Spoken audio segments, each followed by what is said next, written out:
Hey guys, it's finalmasterlink. Welcome back to Let's Play The Legend of Zelda: The Minish Cap.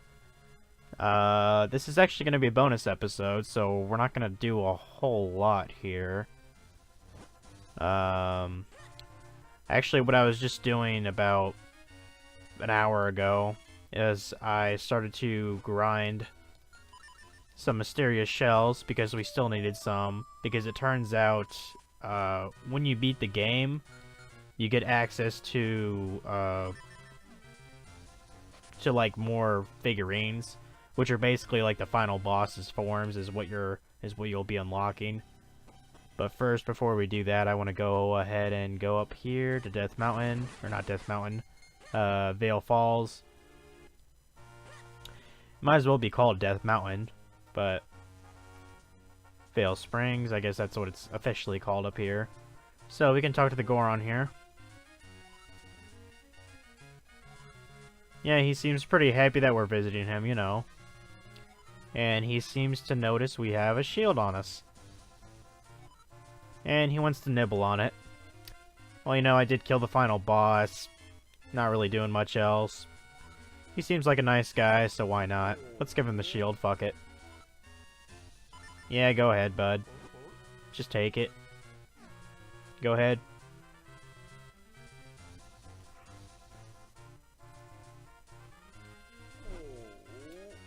And he seems to really like it. Yeah. You gonna give that back? No? Okay. Well, I guess we'll have to kill some time. So I guess this is a perfect opportunity to look at our figurines, huh? Actually, there are 2 more figurines I have to get.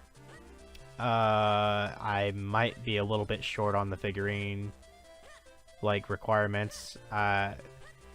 I had to really stretch out how many shells I could procure in the world before I actually had to buy them all myself. I mean, just take a look at my map real quick. Notice anything particular about these? About these map sections? You hardly see any treasures because I grabbed them all. And hope that I could get some mysterious shells, and sometimes I did, but sometimes I got stupid shit like kinstone pieces or rupees. Although with the rupees I could buy some mysterious shells from the shop. Problem is, you can only buy 30 of them at the time. You can only buy 30 at a time, and they cost 200 rupees each, which is fucking insane. But yeah, I just tried to clean the whole world out of the markers. I also killed all the gold enemies, you know, like the golden ropes, the golden tektites, what have you. So yeah. I need 2 more from this guy. Yeah, let's try for another one. I actually don't have enough to get 100% each time. So, yeah. Hopefully the next one, the very last one, I don't fuck up. See, this is 100%. Because I don't want to take any chances on this, so. So I know this one's a guarantee here. Alright, that's Fatty transfigured. Yep. If I remember right, that was his 3rd form. And I'll put the figurine on the case to the left. Alright, now let's try the final one. I don't have enough for 100%, but I have enough for 92%, so hopefully that'll be enough. Okay. You think he would just give you the very last one for free, but no, I guess he's just gotta milk that shit, huh? Okay, there we go. That's it. Batty's Wrath. That's the final form. That's what we wanted to see, so. And he, you know, is just completely blown away because we spent, you know, so many fucking mysterious shells on this bullshit. And he wants us to have the Karlov medal to commemorate our collection. Yeah, that's definitely something you want to hang over your fireplace. Maybe attach like a fridge magnet to it and keep it on your fridge. You know, one thing that I think what would really help this quest is if you can get mysterious shells like recurrently. Like you do some kind of side quest and you can and you can like get him every once in a while. Like say you do a side quest and like every, I don't know, in game 10 minutes or something, you know, it'll be like, oh man, have a couple more shells I found. I think that really could have been nice in this game. So we're gonna kind of briefly go through these. There's 136 total. Here we got a capless Jest or Blink or whatever you named your hero. Young boy who lives in Hyrule. He is the close friends with Princess Zelda. Probably even closer after this day, but, you know, whatever. This is Ezlo and Jest, a young boy on a quest with Ezlo to restore the Forest Sword. With the sword's power, he hopes to remove the curse on Princess Zelda. Of course he does. And of course, Princess Zelda, bright and cheery princess from Hyrule's royal family. She loves to sneak out of castle to visit her good friend Jest. Okay. Oh, I'm just curious, like, what kind of playing are they doing, but... A strange creature that looks at first like a cap. He speaks roughly and treats Jest like a child. Well, he is a child. But he actually really likes Jest. Damn straight. When the young Minish donned Ezlo's magic cap, he took this evil form. Now he searches for the light force in his quest to become all-powerful. Well, clearly that didn't work out. King Daltus, the king of Hyrule, reported to have been a fine swordsman. I kind of doubt that. He appeared in the Pickery Festival tournament as a youth and fought to a draw with Smith. Oh, I didn't know that. Huh. It's kind of nice, it's kind of nice little background story. Minister Potho. Supporting Pillar of Hyrule, he is also in charge of Princess Zelda's education. So when she goes missing, he gets frustrated. Yeah, probably. The finest swordsmith in Hyrule. As a young man, he was a great swordsman. He and King Daltus are friends and enjoyed a pleasant rivalry as youths. Mayor Hagen, the mayor of the town of Hyrule. He's a big collector of odd masks. He's built a shelter into his garden just in case monsters ever attack Hyrule.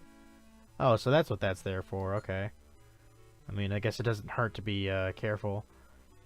Here's Marcy, second in command at Hyrule's post office. She's mellow and laid back, entirely unlike the high-strung and easily excitable Stamp. Really, that's the guy's name? A busy, hard-working postal employee, although he can be a touch edgy. The stamp he uses is his own personal one, so please don't borrow it. Thanks. The proprietor of Rem's shoe store, using his secret technique, he makes shoes in his sleep. Princess Zelda is his biggest source of income. Oh, I guess it's a woman joke, you know, like how women own like fucking 50 pairs of shoes or something. Okay, got Dr. Left, a gruff, talking academic type who is obsessed with studying the Pickery. He doesn't seem to be aware that they are actually living in his own house. Well, I mean, if he was a kid, I bet he could notice, but, you know, I guess that sucks. Got Karlov, a sculptor of finely crafted figurines. Many consider him the best sculptor in all of Hyrule. He enjoys collecting mysterious shells. Yeah, no shit. Owner of the Chess minigame shop, Karlov's younger brother. He detests gambling, but he has made the biggest gamble of all, entrepreneurship. Sounds kind of like an idiot. I mean, why would you make a business if you're not, like, passionate about it? But whatever. Got Stockwell, the handy neighborhood gear seller, also called Stockwell the Well-Stocked. He complains that he's been too busy lately to see his dog Fifi. Not like I give a fuck. His mysterious dungeon simulation game is very popular in Hyrule. It gives players the illusion of fighting real monsters in real dungeons. No shit. I thought maybe his like mini game would be a nice way to grind some money. So I actually tried that when I was trying to get some, you know, money for mysterious shells. And he threw at me like fucking 8 different dark nuts. Like a dozen different wizards or wizrobes, and all I got was a fucking red kinstone piece. I was pissed off. I mean, that was a challenge. Got Gorman. He wants to rent out his house in town, but he's too overbearing to attract a tenant. He doesn't even seem to realize what the problem is. Well, that sucks. Young woman tends to her cuckoos in Hyrule Town. She'll give you a reward if you help her. When we already did that. Hyrule's a vegetable vendor. He sells fine produce. And he argues with the fruit vendor, apparently. Strangely, these two characters are not anywhere in the final part of the game. I have no idea why. They're not there. I guess they moved away or ran out of stock. I don't know. Oh, that's funny. She hates vegetables, so she won't even sell tomatoes, although they technically are fruits. That's true. Beetle. Yeah, you know, I never really thought of that. He's actually an adult, but he can find Picolite made by the Minish. Huh. Here's the Postman. He's in a lot of Zelda games, really. Very serious mail delivery man. Yeah, he's kind of crazy. A hermit who lives on Mount Cornell. He has a lot of kinstone pieces. Apparently he won the festival tournament at some point. There's a monster lady. I don't know if I actually showed this off, but it turns into a monster when you turn out the lights. Or when you turn on the lights. Dompe, I mean, you already know from him. You know, he's a gravedigger. Not really much else to say. What I think is kind of a nice effect is just like an actual figurine in real life. There's like a stick to show like it's floating. Because, you know, in real life, you'd have to have a stick to have the object, you know, kind of give the impression that it's supposed to float in real life. I just thought that was a nice touch. Made it seem legitimate. Got syrup. Of course, that's the witch that sells the magic items. Apparently, she wants an apprentice. Got great butterfly fairy. And she gave me a larger wallet, which I much appreciated. And yeah, the Mayfly fairy. Okay. More bombs, and the dragonfly fairy. Gave me a larger quiver, thank fuck. Poet who lives in Western Wood. He comes home from a long journey to find his home occupied by an unwanted guy. By an unwanted guest. Poor guy, yeah. Nehru, Faerori. And Din, of course, the... Oh, that's actually clever. She's a famous dancer from the land of Holodrum. That's a reference to The Legend of Zelda Oracle of Seasons. And I believe Nehru is... I believe Librina is the land that takes place in Oracle of Ages, which I've only played once, and that was actually a blind Let's Play, so I had to get back to that game at some point. Joy Butterfly. It'll give you a special ability. Gina, she's the ghost that we fused with. Fistari, yeah, the guy who actually could speak human languages. Gintari, that was the leader, as you know. Forest Pickery, you already know about these guys. Librari. Oh, I didn't know that. Those large wings that he is so proud of are trophies from a duel with a Kuko as a young Minish. That sounds kind of hilarious, actually. And you know, that should have been a boss fight, like a giant Kuko. I think that would have been badass. Yeah, Town Picori. Pickery, I should say. Malari, we already know about him. Little mountain guys, they kind of make me think of the they kind of make me think of the Seven Dwarfs, because they're like, you know, they're like in a mine, like, you know, swinging all day. Gorons, of course, you already know about them. Minish Fatty. And those are some weird red eyes he has, huh? He's always been entranced by the evil that lives in the hearts of men. I guess that's why he has red eyes. Vassals, that's just another name for bitches, if you didn't know that. Town Library. Yeah, it is what it is. The Blade Brothers, that's kind of nice how they show all of them.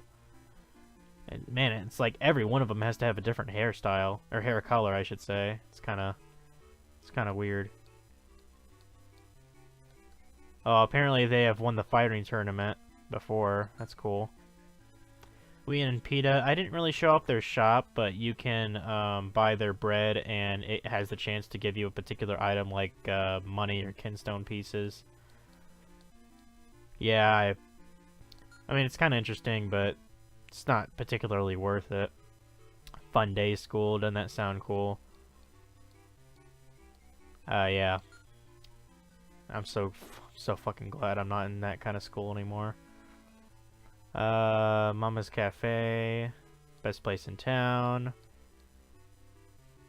Yeah, the latest gossip, I'm sure. Happy Hearth Inn. Technically, I think we stayed there because in some of the rooms there's a free chest for when you stay over. Yeah, Zill's the one with the drippy nose. I think he's actually based off of a character in the Wind Waker. Because I know there's always this kid that had a drippy nose. And when you followed him, his, like, nose drip kind of, like, went up a bit. It was fucking nasty. Carpenters. I'm pretty sure they're the same carpenters from, Ocarina of Time and Majora's Mask as well. The young couple, yeah. Yeah, who cares? Peaceful Hyrule, just, scene of some of the townspeople and the animals. More townspeople. More townspeople. Cuckoos, I mean, everyone knows about those. Most popular pets in Hyrule, the baby chicks like small bugs, I'm sure they do. Lon Lon Ranch, of course. Talon and Malon. And they sell the finest milk in Hyrule. The Wind Tribe.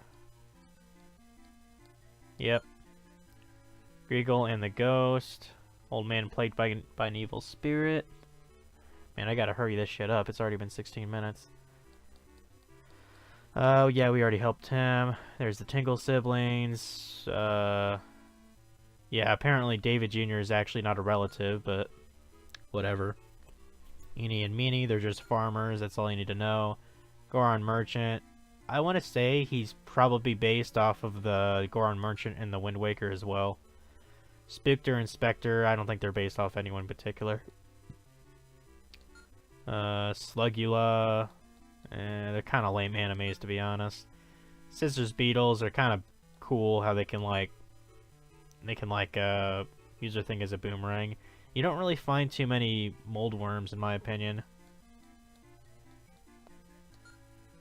Spike Beetle, of course, you use your shield to flip him over. Igor statue, you just shoot him in the face, or shoot him in the eye. Business Scrub, basically they're good for a deal. Armos, those are interesting enemies. Keys, of course, they're just bats.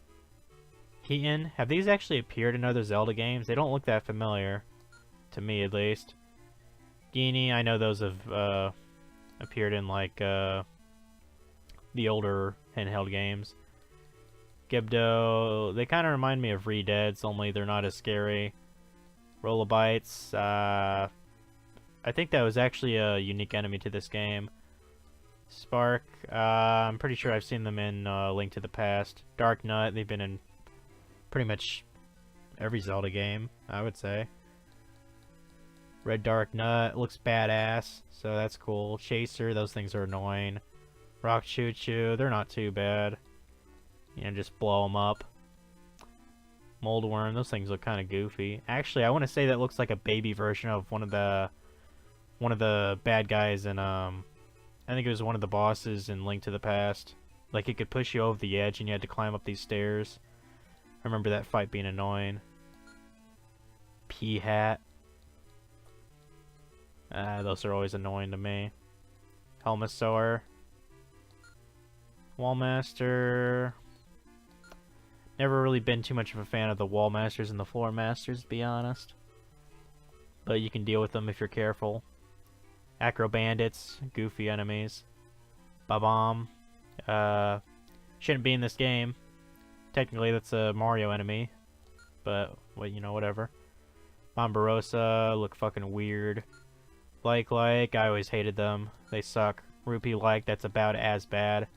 The only difference is they drop a bunch of rupees. Rope, those are always... They're usually pretty easy to kill in every Zelda game. Boulder. The most ultimate bad guy there is the Boulder. You don't want to fuck with them. Ball and Chain Soldier. It kind of looks like one of the enemies in the Spirit Temple in Ocarina of Time. Spin Beetle. Not much to say about that. Spear Moblin. Those guys, I think I might have mentioned, those guys have more of a likelihood to drop like 20 and 5 rupees than other enemies. I think the same goes for the Bow Moblins too. Cloud Piranha, those things are kind of annoying, to be honest. Moldozer appear in Minish Roads, Dungeons, etc. Red and blue ones. Yeah. Pesto, those guys are annoying. Puffstool, those guys are kind of annoying too. Wizrobes, if you're fast enough, they're not too bad. I mean, really, they're worse when they're grouped in like, you know, 5s and 10s, and they're just a plain pain in the ass. Of course, you got the fire Wizrobe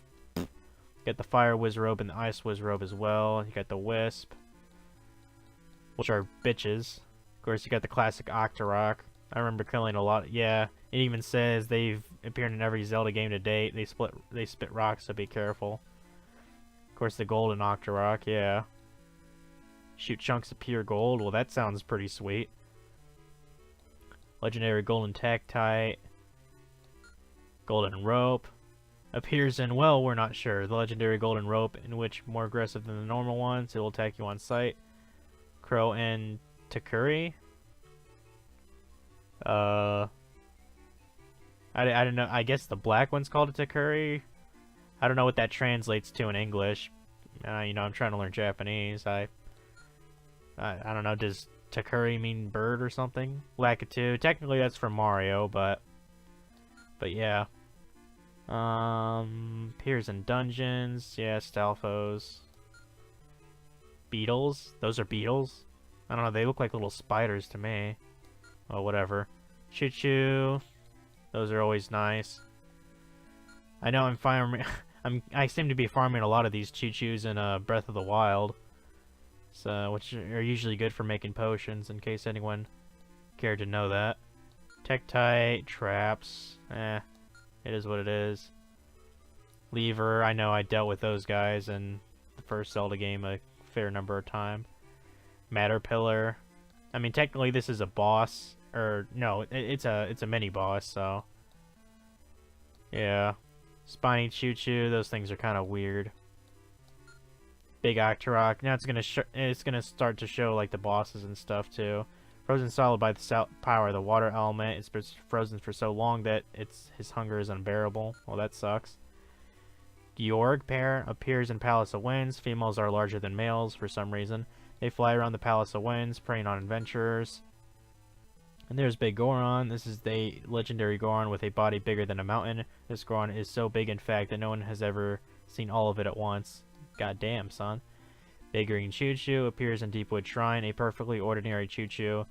Though not much of an enemy usually, they are terrifying to anyone Minish-sized. I suppose so. I mean, and the fact that it has a creepy-ass smile doesn't help, right? Appears in the Game of Flames, a Glee Rock with a hard rocky shell found in Mount Cornell. Hiding in lava, this beast spews fire on everything it sees. Well then. Appears in the Wind Ruins, constructed by the Wind Tribe to repel intruders. Well, it helped until we showed up. This sturdy machine cannot be destroyed by any external force. Big Blue Choo-Choo appears in the Temple of Droplets, an ordinary blue Choo-Choo. Fighting him while Minish size is daunting, but just try to avoid that electric attack, yeah. And I believe this one, from 131 to 136 it's what's unlocked after you actually beat the game. So this is Zelda and me here, you know, just hanging out. These two became fast friends because of Smith and the King of Hyrule. Zelda wishes that the sometimes unreliable were just a wee bit stronger. Man, bitch, please. I'm so fucking strong right now, you wouldn't even believe. The Minish Ezlo, before he was cursed by Vaati, he's a famous Minish sage. Even among Minish inventors, he was renowned for his amazing creations. Of course, you got the Black Knight here, which only appears in Dark Hyrule Castle, and it's the strongest Dark Knight with a good balance of attack and defense. They will fuck you up. They really will.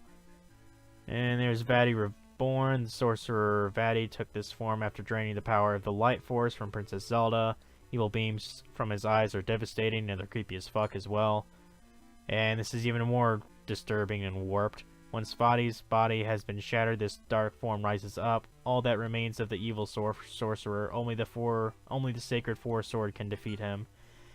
And of course, the very last form, Vaati's Wrath. This is the embodiment of purest evil, the final form of the power-mad Vaati.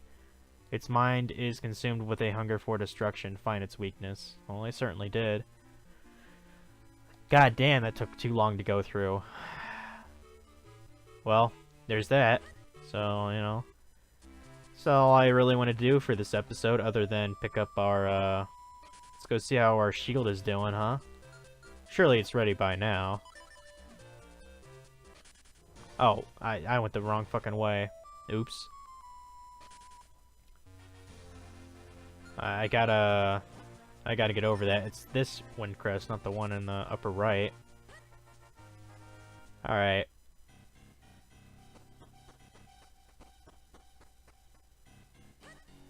Ah, you fuck.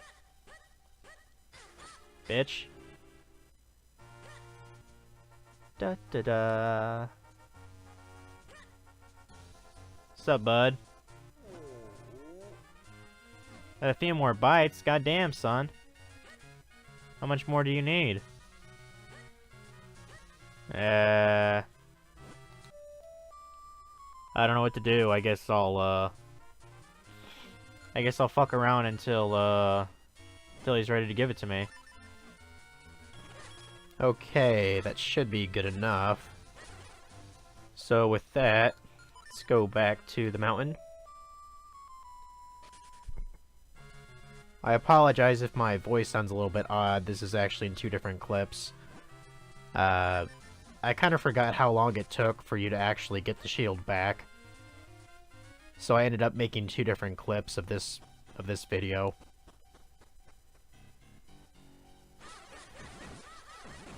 I think it has to do with how many enemies you killed or how far you've walked. Either way, I should be good now. Let's go ahead and talk to him.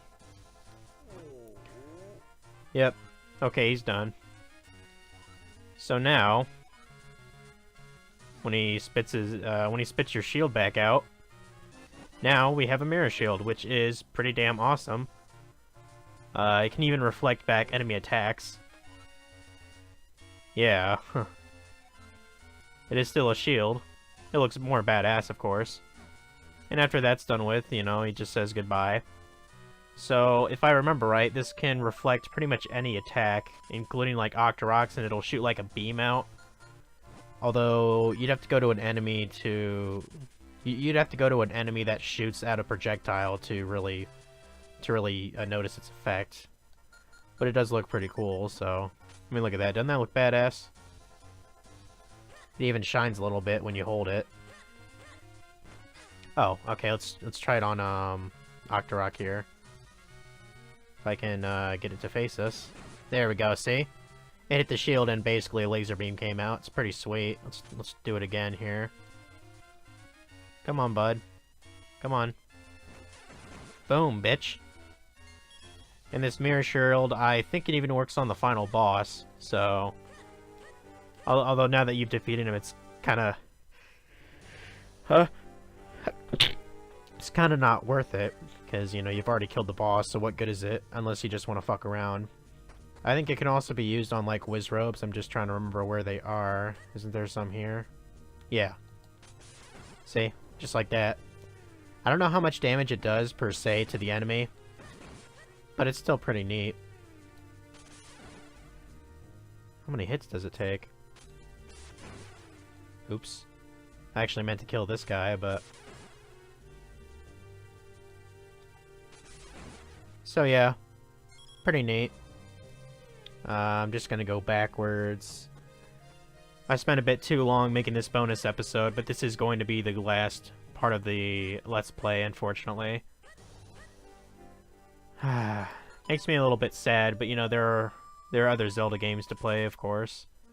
I'm not quite sure what my next one would be. Maybe Majora's Mask. I don't know for sure, though. You know, I'm basically about the halfway point for Kingdom Hearts 2 Final Mix, so... You know, I still have time to think about it. But, I guess, that's all for this game, guys. Thanks for watching. This is the last episode, so, I'll see you guys later.